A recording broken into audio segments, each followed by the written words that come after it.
Okay, everybody, we are on week 3 instructions here, and we're going to actually start the exercise part of the program this week. And we're going to teach you guys my Burn Fat Fast aerobic exercise program because it's time to start burning some fat, and aerobic exercise is what helps optimize the fat loss. So as always, again, this is week number 3, but you guys still want to keep focusing on the nutrition first. Remember, you want to try and eat a supportive meal every 3 to 4 hours. Remember that supportive meal should have a complex carbohydrate in it and a lean protein portion every time that you eat. That's really important. Remember, we want to combine those combinations. Also, make sure you're still trying to avoid simple sugars. You want to drink half your body weight in ounces of water every single day, even on your cheat day. That's really important. So remember, keep focusing on the nutrition this week, even though we're adding exercise. Remember, 80% of your results is going to come from what you're eating every single day. So you want to focus on the nutrition part of it first. All right, now some aerobic exercise options. Anything that you can do to move your body and get your heart rate up will help you optimize fat loss. So you can do this program that I'm going to teach you today: walking. You can do it jogging.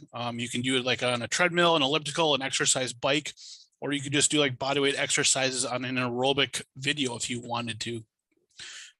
As long as you can monitor your heart rate and monitor your intensity, your body doesn't care what you're doing. So we're going to teach you guys about the target heart rate zone and aerobic intensity. Now, in order to burn fat effectively, you need to get your heart rate up to at least 60% of your maximum heart rate to burn fat effectively.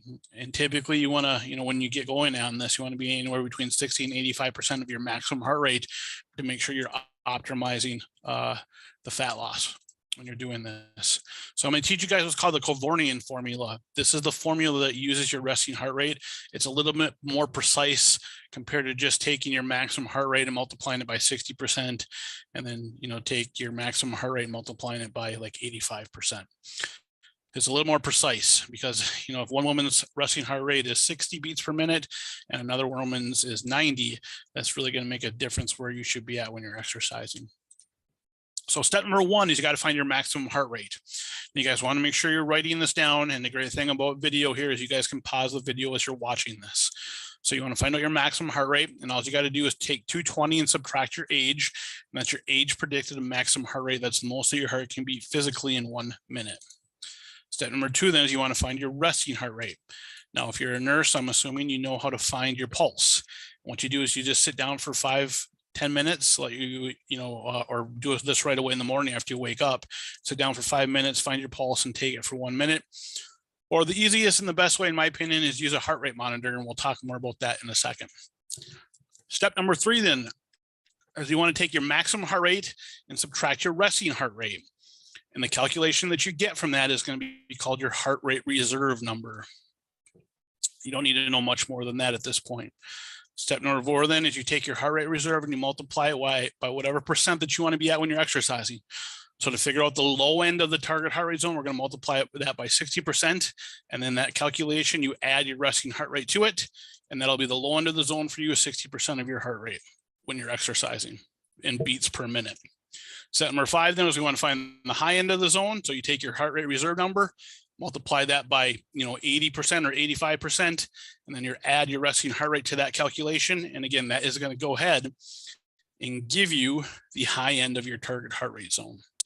So if you have to go through this again, go ahead and do that. Or again, you can just post in the Facebook group if you find your resting heart rate and tell me your age, and I will go ahead and your resting heart rate, and I can calculate it for you if this gets confusing for you. Okay. Now, let me give you a quick example then, just to further explain this a little bit. Let me give you an example. Let's say a 50-year-old person with a resting heart rate of 70. The first step, again, is you find the maximum heart rate. So you take 220, subtract his age. So 220 minus 50 is 170 beats per minute. That's his age predicted to maximum heart rate, the most your heart can beat physically in 1 minute, age predicted. Step number 2 then is you take your maximum heart rate, and you subtract your resting heart rate, and that gives you your heart rate reserve number. So in this case, it'd be 170 minus 70, which would give you 100 beats per minute is your heart rate reserve, if this was you. Then step number 3, what you do is you go ahead and you take the heart rate reserve number and multiply it by 60%. And then that'll go ahead and give you the low end of the target heart rate zone. And if you guys are just hopping on right now, please push your mute button. That'll give you the low end of the target heart rate zone. So again, you would take 60 plus 70, and that's going to equal 130 beats per minute. And that's going to give you the low end of the zone, 60%. So that's where you got to be at to make sure you're burning fat effectively. Step number 4 then is you take your heart rate reserve number, define the high end of the zone, multiply that by 80%. So in this case, again, you would take 80 plus 70, and that would give you 150 beats per minute. And that's going to be the high end of your target heart rate zone. So that's where your target heart rate would zone be. If this was you, between 130 beats per minute to 150 beats per minute is where you'd want to keep your heart rate at when you're doing the aerobic exercise part of this program. And again, if this confuses you at all, just post your maximum heart rate and your age and your resting heart rate in the Facebook group, and I can go ahead and calculate this out for you. But again, try and watch this video a couple of times. Again, this is going to be in the membership site where most of you will be watching this. Okay, so how to find your pulse when you're exercising. What you got to do is you got to completely stop what you're doing. So if let's say you're riding an exercise bike, you got to completely stop what you're doing. You got to go ahead and find your pulse, take it for 10 seconds, and then multiply it by 6, and that'll convert it into beats per minute. So that's how you figure it out. Now, it's challenging and it's frustrating when you do it like this, because who wants to stop exercising when you get going, and you're going to want to take this, every 5 minutes to find out where your pulse is at, because, your pulse is going to change as you get further into your aerobic exercise program. So it can be frustrating, and I don't recommend you do it this manual way. What I recommend is you buy a polar heart rate strap, and that syncs with your smartphone. So all you got to do is look at your smartphone, and you'll be able to tell how fast or how slow your heart is beating. If your heart's beating too slow, you just got to go ahead and speed up a little bit, and that'll get you up into the zone. If you're going too fast, then you got to slow it down. So the polar heart rate strap just keeps it simple and easy.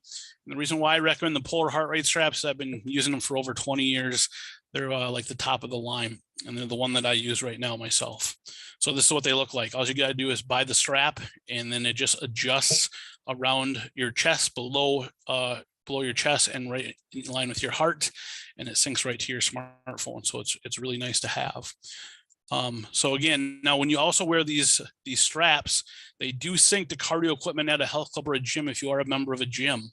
So again, if you don't have your smartphone with you, you can do it at the gym and just look at the machine. But if you just use the machines alone at a health club and you put your hands on their little pulse reading machines that they have, those are not reliable on the machines at the health clubs. So I do not recommend that you use those. Okay, so this is this week's assignments to get you guys going on the exercise part of the program then. Remember, you want to keep focusing on the nutrition. That's really important. What you're going to do then this week is you're going to do 6 consecutive days of aerobic exercise. And remember, as I just explained earlier, you can do any piece of equipment like a bike. You can go walking outside as long as you're monitoring your heart rate. That's the way you got to do to burn fat. So you just want to warm up for like 5 minutes. So let's say you're outside walking. You just want to go at a nice leisure pace for about 5 minutes.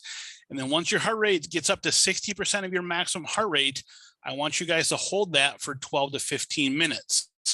Now, if you can't do 12 minutes of that intensity, that's no big deal. Just do what you can and write it down so that way you can talk with me if you need to every week so that I can update your program for you.